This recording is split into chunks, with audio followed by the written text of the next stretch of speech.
அனைவருக்கும் வணக்கம். கண்மணி love story episode 4 போலாமாங்க.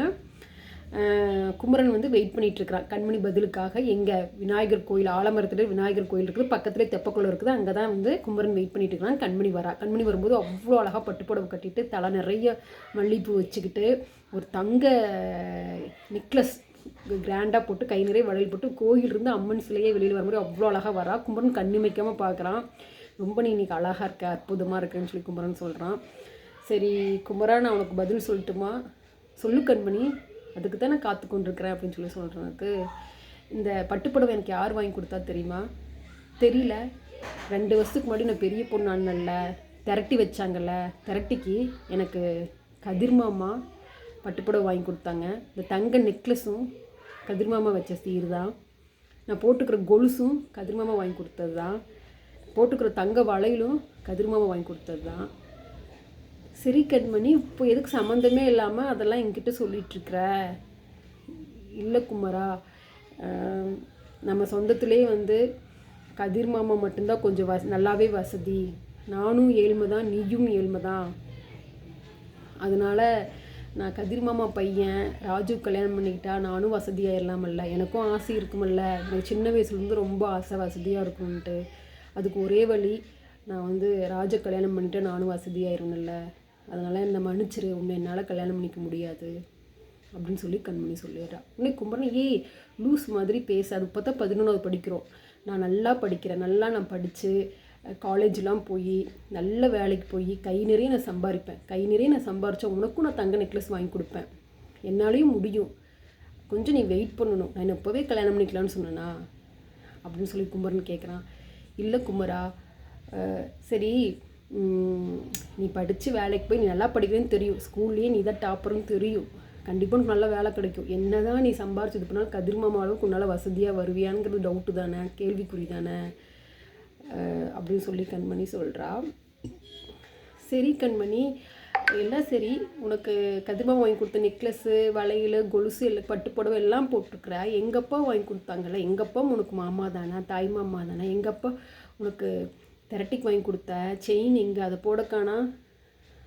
Sorry குமரா, அது ரொம்ப சன்னமாக இருந்துச்சா, அதனால போட்டாலும் தெரியாது, அதனால் நான் போடல அப்படின்னு சொல்கிறா. அதை கேட்டோன்னே குமரனுக்கு ரொம்ப கஷ்டமாக போயிடுது. உனக்கு அது சன்னமானது தான், அது எங்கள் அப்பா விவசாயம் பண்ணி கஷ்டப்பட்டு அது வாங்கி கொடுத்தாரு உனக்கு, அது உனக்கு ஏளனமாக தான் இருக்கும், ஆனால் அதுக்கு எங்கள் அப்பா எவ்வளோ கஷ்டப்பட்டாருன்னு எனக்கு தான் தெரியும். சரி கண்மணி, நீ பணத்தாசையில் இருக்கிறே, உனக்கு நல்லது கெட்டது தெரியல.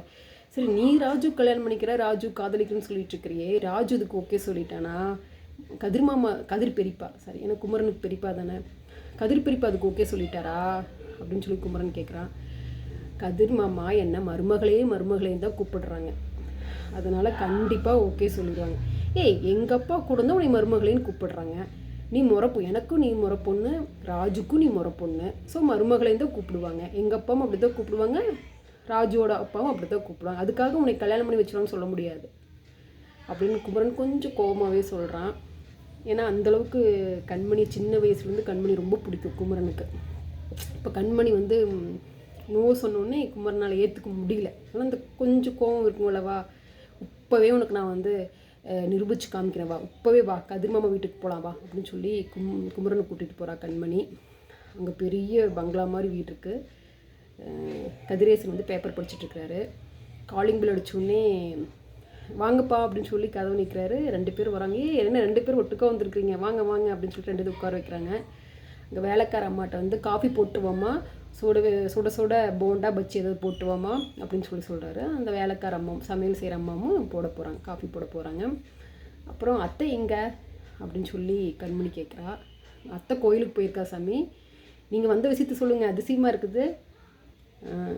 குமரா, என்ன அதிசயமாக எங்கள் வீடு தேடி வந்திருக்க, வீட்டு பக்கமே தலை காமிக்கிறது இல்லை அப்படின்னு சொல்லி. இல்லை பெரியப்பா, சும்மா தான் வந்தேன் அப்படின்னு சொல்லி சமாளிக்கிறான் குமரன். அப்புறம் கண்மணி வந்து, மாமா உங்களுக்கு என்ன ரொம்ப பிடிக்குமில்ல, நீங்கள் மருமகளையும் தானே எனக்கு கூப்பிடுவீங்க, அப்படின்னா ராஜா தானே எனக்கு நீங்கள் கல்யாணம் பண்ணி வைப்பீங்க அப்படின்னு டேரெக்டாக கேட்டுறா. திடீர்னு கேட்டோன்னே கதிரேசனுக்கு என்ன சொல்கிறேன்னே தெரியல. என்ன மருமகள், இப்போ தான் 11வது படிக்கிற, அதுக்குள்ளே கல்யாணத்தை பற்றிலாம் பேசிட்டு, நல்லா படி, நல்ல மார்க் வாங்க, கல்யாணத்துக்குன்னு 5-6 வருஷம் இருக்குது, இப்போ ராஜுக்கிட்டையும் நான் கேட்கணுமில்ல, உனக்கு பிடிச்சிருக்குதா இல்லையா, டக்குன்னு நீ வந்து கல்யாணத்தை பற்றி பேசுகிற அப்படின்னு சொல்லி கதிரேசன் சொல்கிறாரு. மாமா இங்கே பாருங்க மாமா, எனக்கு இப்போவே தெரிஞ்சாகணும், கல்யாணம் நீங்கள் 5 வருஷம் கழிச்சு கூட பண்ணுவீங்க, ஆனால் உங்கள் பையனை எனக்கு கல்யாணம் பண்ணி வைப்பீங்களா வைக்க மாட்டிங்களா, உங்கள் முடிவுன்னு இப்போவே சொல்லுங்கள் அப்படிங்கிறா. கதிரேசன் என்ன சொல்வார்னு அடுத்த வீடியோவில் பார்க்கலாங்க.